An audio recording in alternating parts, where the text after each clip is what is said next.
Tonight on CTV News, David takes on Goliath as 150 frustrated homeowners take on EQC in the High Court. Youth prison looms for a teenager who stole a digger, and students' end-of-year artistic brainstorms open to the public.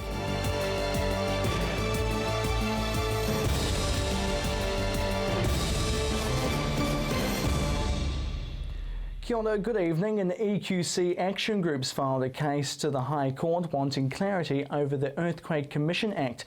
It comes as many homeowners continue to wait for repairs to their earthquake-damaged properties.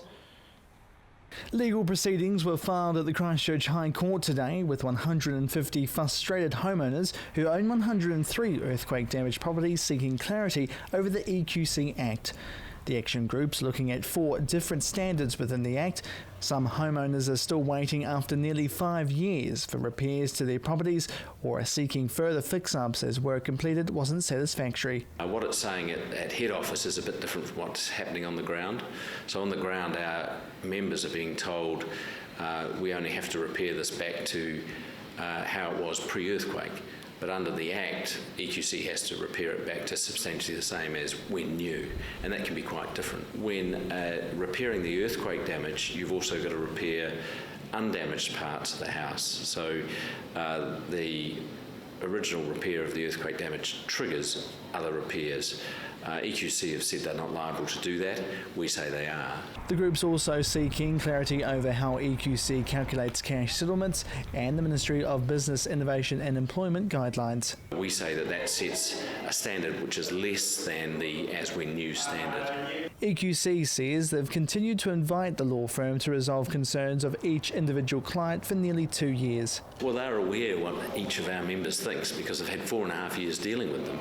Most of them have had multiple scopes of work produced for their houses. They're incredibly frustrated because every time there's a new scope of work, it tends to say there's less damage and less repair required. So they're pretty much at an impasse, and the only way forward is to get clarification from the court.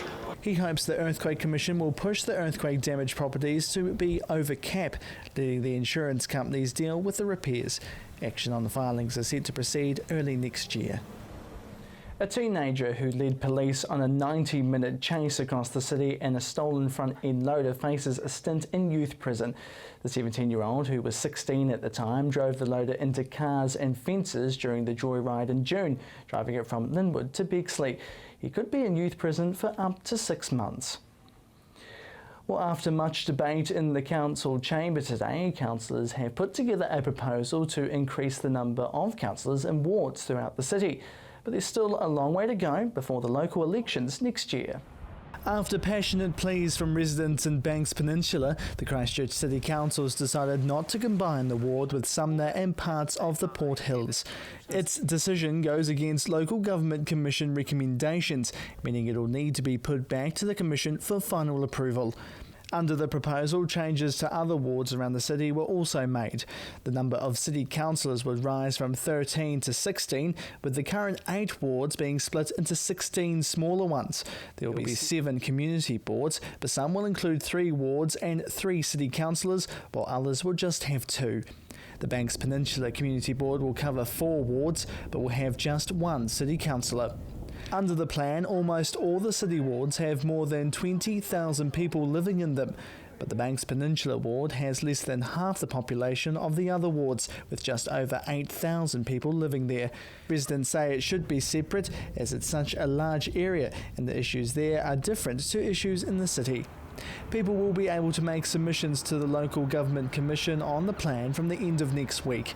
The Commission is due to make a final decision early next year. The trial of a man accused of killing 2 staff members at the Ashburton Work and Income Office and the attempted murder of 2 others has been delayed. This comes after legal hearings today. 49-year-old Russell John Tully will face the court next year, accused of murdering Peggy Noble and Susan Cleveland in a shooting at the Winds office on September 1st last year. He has pleaded not guilty and no new trial date has yet been set. A Linwood house went up in flames today just after 4 p.m.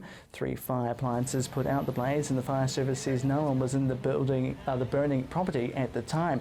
Investigations are continuing into how the fire started. Well, still to come here on CTV News, what's happening in your neighbourhood.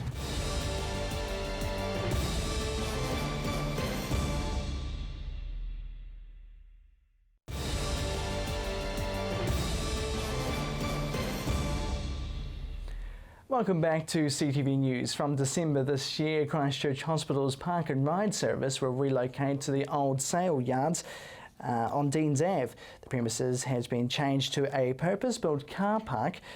Since it was established last year, the initiative has carried more than 200,000 passengers.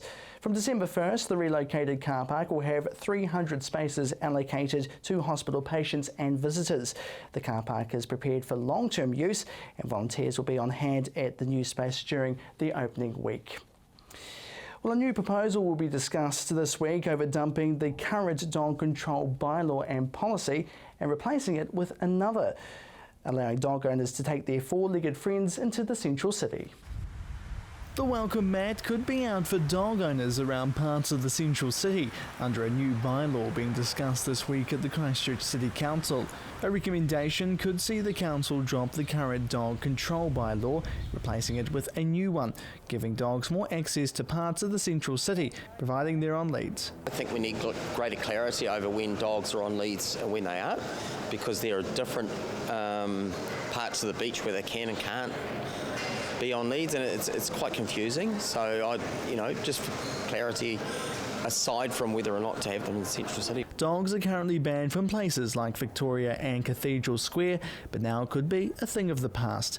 Other areas could include New Brighton Mall, provided they're on their leash. Christchurch has one of the highest dog ownership rates in the country, with more than 36,000 registered dogs and 29,000 registered dog owners. But some residents CTV spoke to about the new bylaw had mixed views. I think it'll be okay, as long as they're on leashes, they're not really harming anybody.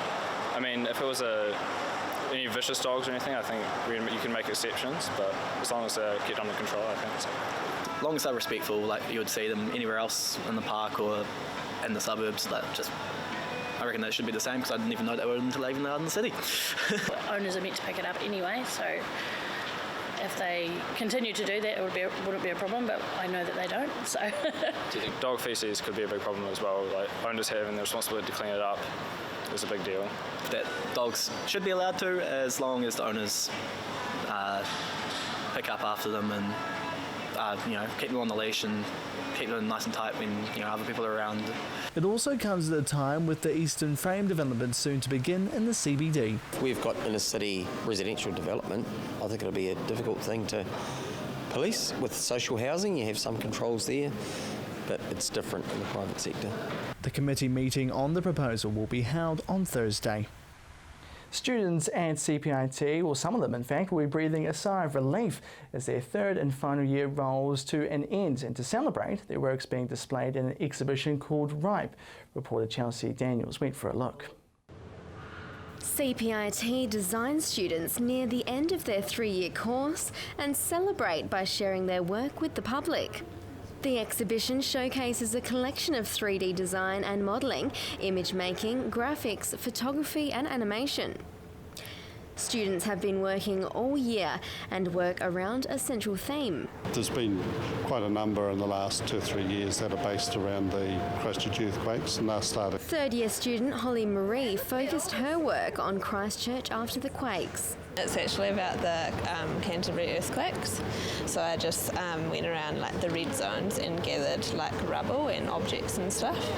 And I wanted to like represent the earthquake in like a positive way. Mr. Dorr has been a tutor at CPIT for about 25 years and says the students' focus has broadened a lot over his time as an educator. Quite a lot of themes of conservation and conservation concerns and things like that, and personal themes about their own issues. Student Siobhan took the opportunity to delve into the world of burlesque. My work is on burlesque, so I wanted to do something kind of fun and exciting rather than something serious. The Ripe exhibition ends next Thursday and is located at the CPIT Madras Street campus.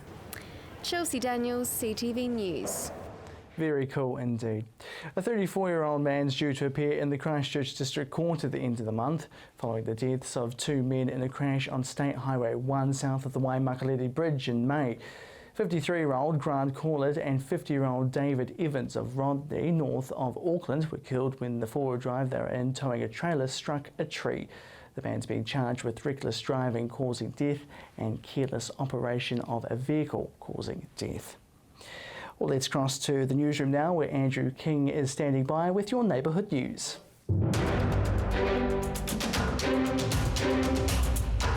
Thanks, Jared. Selwyn's runaway building growth is second only to Auckland and Christchurch, according to new data. Selwyn District Council processed about 1,300 new dwelling consents and about 2,700 building consent applications for the year to June 30. The District Council appears to have coped well with the pressure of being one of the country's busiest consenting authorities. It has just become the first council re-accredited as a building consent authority 3 times without changes required. Cars will no longer be able to rip up the sports field at Burnside Park from early next year. The park has been damaged due to cars getting onto the sports fields, sometimes preventing football and cricket training. The Fendalton Waimari Community Board last night heard from council staff members that the barrier would be put in and work is about to be contracted out. It's expected to be completed by early next year. After 5 years, Beckenham's St Peter's Church will reopen its doors on Saturday. The church was damaged in the earthquakes and the services have been held at the parish centre next door. The church has now been strengthened and is ready to reopen. It will be officially rededicated on Saturday with a vigil mass followed by shared supper. Paying $1 to swim at Linwood Avenue School Pool made such a splash last summer it could happen again. Rawiri Community Sports Incorporated has applied for funding to go towards the operation costs of running the program again this summer. The Hagley Ferrymead Community Board will decide whether to approve the grant of about $3,000 at its meeting tomorrow. The pool is expected to operate for 42 days over summer. The Avonhead Road East intersection closed yesterday, with residents pleased it will stop nuisance boy races. The intersection with Russley Road has been closed as part of the New Zealand Transport Agency's upgrade for the area. Russley, Avonhead and Memorial Residents Ave spokesman Jeff Judge said residents were pleased at the closure because it would stop boy races. A temporary turning circle would be constructed on the road to help vehicles turn. Dallington resident Emma Jamieson received a standing ovation at the Burwood Pegasus Community Board meeting last night for her stance against plans for the QE2 replacement. Jamieson submitted a petition signed by 100 Dallington residents with their concerns over the Eastern Sports and Recreation Centre. They want an extra 35-metre pool added to the plans. At the moment, 25-metre pool, learned swim pool, leisure and spa pool are proposed. Jamison's speech was met with a standing ovation from the 25 onlookers in the public gallery. From the newsroom, I'm Andrew King.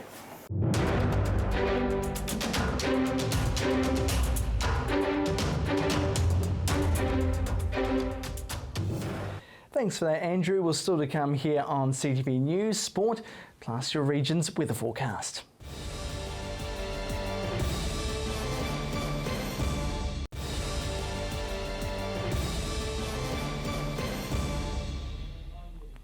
Welcome back to CTV News. Now here's Gordon Finlater with the latest in local sport.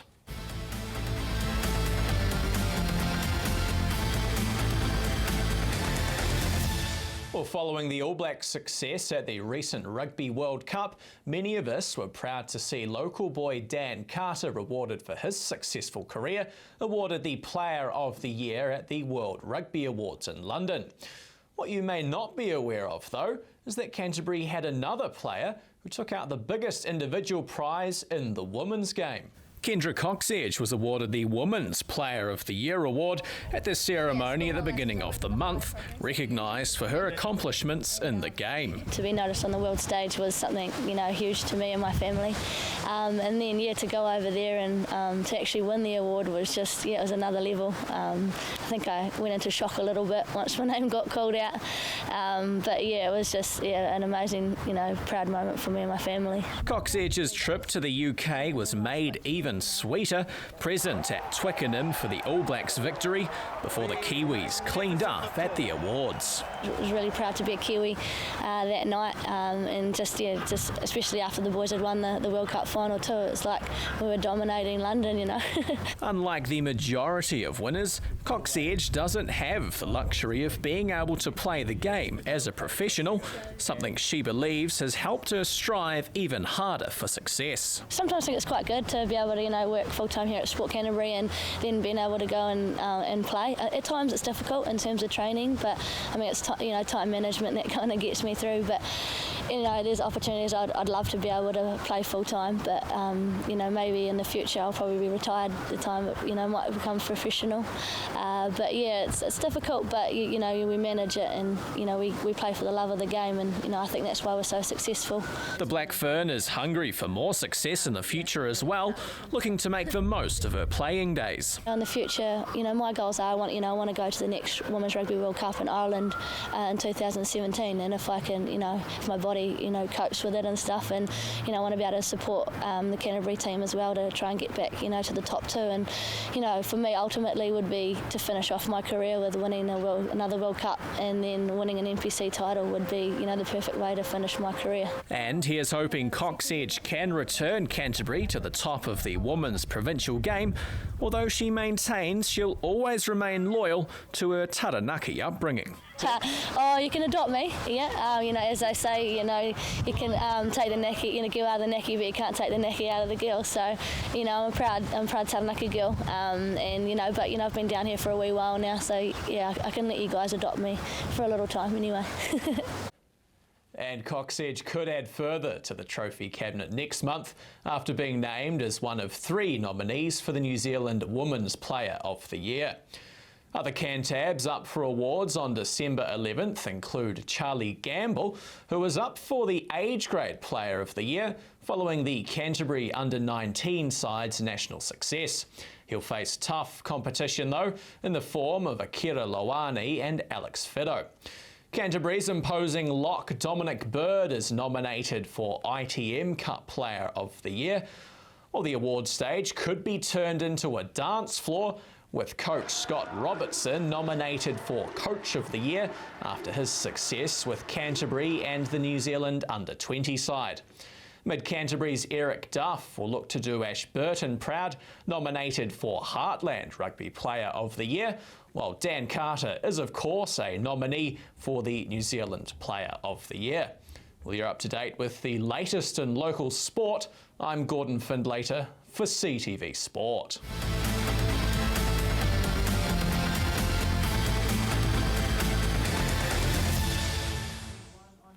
Thanks so much for that, Gordon. Now Mercy's here with your region's weather forecast, and those sunny skies didn't last the whole day today, did they?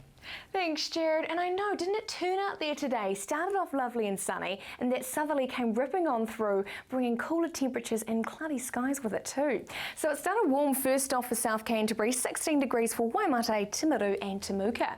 Central Canterbury followed that trend, so lovely and hot. What a great way to wake up this morning to that sunshine.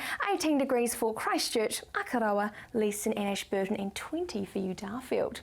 Heading further north now, 20 degrees was also a bit of a trend here for Cheviot, Hamner Springs and Culverden. 19 for you, Kaikoura and Oxford there, but all those temperatures were significantly lower by the afternoon. Arthur's Pass there on 13 degrees today. Taking a look at the temperatures and weather tomorrow, we are expecting that southerly to hang on, unfortunately. So a little bit chilly there on 14 degree high for you, Timaru, and cloudy skies. Ashburton will also be seeing a bit of a grey day, so southerly winds. 14 degrees is also your expected high, and 5 for your overnight low.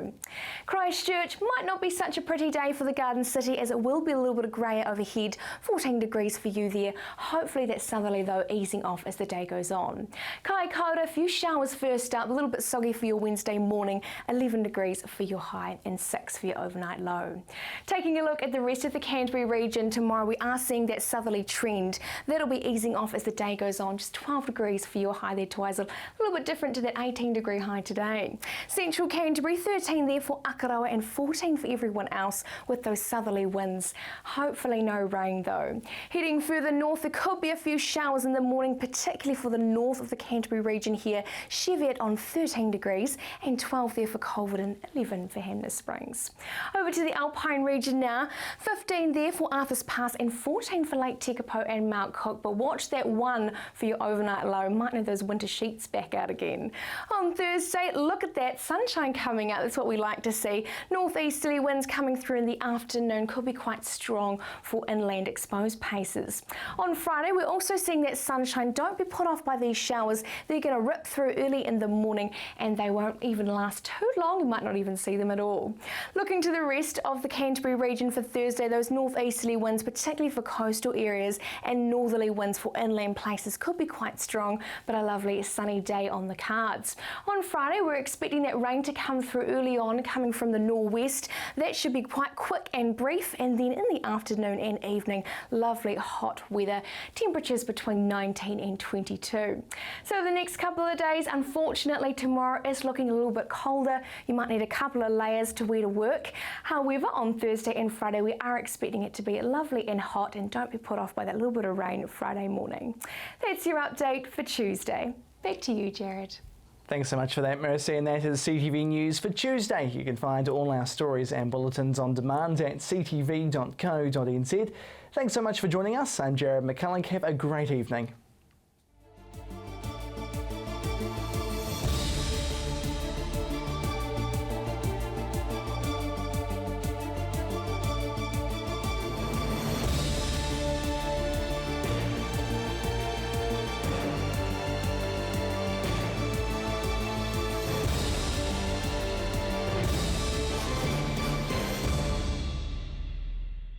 Supporting local content so you can see more of New Zealand on air.